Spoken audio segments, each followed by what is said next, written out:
Ainda sobre a audiência de conciliação e mediação, cumpre-nos também destacar que essa audiência ela vai ocorrer, pessoal, antes da apresentação de defesa do réu, tá? Isso se dá propositalmente, tá? No sentido de tentar estimular a solução consensual do litígio.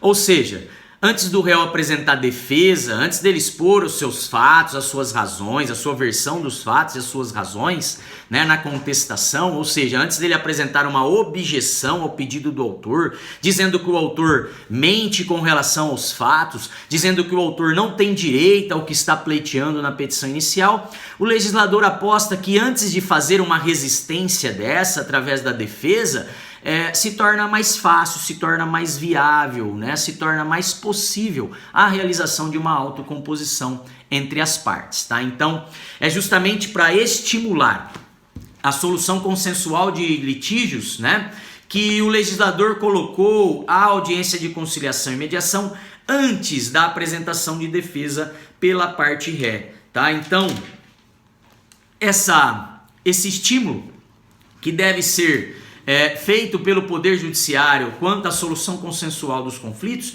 ela é regida por um princípio que está previsto lá no artigo 3º do Código, né, nas normas fundamentais, naqueles princípios fundamentais que orientam o nosso processo civil atual, e lá no parágrafo 2º do artigo 3º diz que o Estado promoverá, sempre que possível, a solução consensual dos conflitos, tá? Então, é por isso que sempre que possível o juiz irá designar a audiência para tentativa de conciliação e mediação, porque se trata de um meio consensual de solução dos litígios, ok?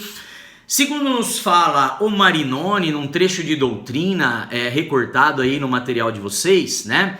Essa designação de audiência de conciliação para a solução consensual de litígios constitui uma manifestação de uma tendência mundial de abrir o procedimento comum para meios alternativos de solução de disputas, tornando a solução judicial, ou seja, pelo juiz, né, uma última razão para a composição dos litígios, tá? Então, isso não é algo que acontece apenas no Brasil, é uma tendência mundial de tentar fazer com que os processos judiciais eles sejam precipuamente ou preferencialmente resolvidos através da autonomia das próprias partes, ou melhor, no exercício da autonomia da vontade das próprias partes, tá? E só deixando a solução heterogênea, ou seja, a decisão por um juiz, né, pelo juízo que representa o Estado, como um último caso, uma última razão, uma última forma para que aquele litígio seja solucionado, ok? Temos ainda que mencionar, nos termos do 334 do CPC, que trata da audiência de conciliação e mediação, que a intimação do autor para comparecer à audiência, ela vai ser feita na pessoa do seu advogado, tá? Então não há necessidade de se extrair um mandado, de se extrair uma carta de citação para a entrega pessoal ao autor. O autor já vai estar representado nos autos por seu advogado, então é ele que vai receber a intimação do dia, da hora e do local que foi designada a audiência, ok? Em que a audiência será realizada.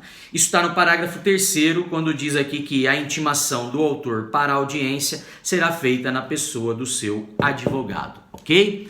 Sem maiores dúvidas, né? Não há necessidade de intimação pessoal. A intimação é feita pela imprensa oficial através do advogado constituído nos autos.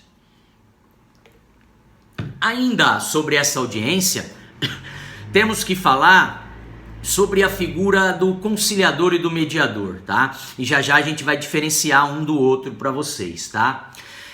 O conciliador e o mediador, nos termos do parágrafo 1º do 334, diz assim: o conciliador ou mediador, onde houver, atuará necessariamente na audiência de conciliação ou de mediação, observando o disposto nesse código, bem como as disposições da lei de organização judiciária, tá? Então, os conciliadores e mediadores, esses terceiros, né, que são auxiliares da justiça e que vão atuar diretamente na tentativa de uma autocomposição entre as partes, né, Nos locais onde houver a figura deles, onde eles atuarem, tá? Eles vão atuar de acordo com as disposições do Código de Processo Civil, aqueles artigos então previstos ali no artigo do 165 ao artigo 175 do Código, bem como eles também vão se orientar, eles também vão trabalhar de acordo com a lei de organização judiciária do respectivo tribunal, tá? Então, as justiças estaduais, cada tribunal se organiza de uma determinada forma, de acordo com a sua lei de organização. Os auxiliares da justiça, como o conciliador e mediador, eles deverão também observar essa lei de organização judiciária do tribunal.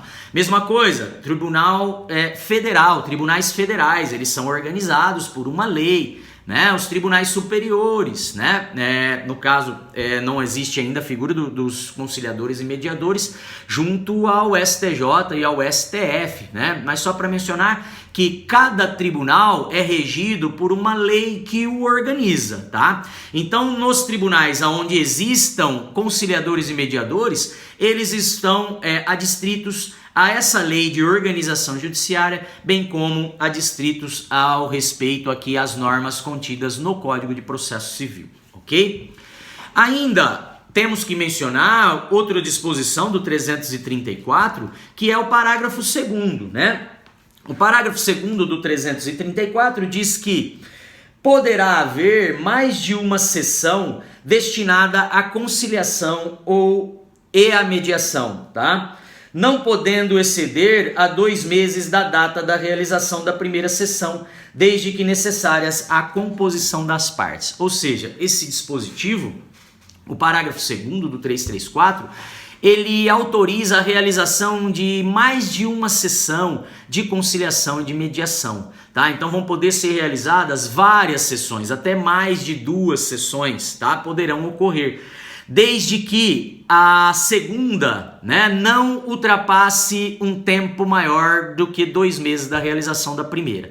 Então ela vai ter que ser realizada num prazo menor do que 2 meses da data da primeira audiência de conciliação e mediação, tá? Então é possível, tá? Desde que a realização dessa audiência possa tornar viável a composição amigável das partes, tá? Então, realizou uma audiência de conciliação ou de mediação, né? E o acordo ficou muito próximo. Porém, as partes ainda não chegaram a um acordo.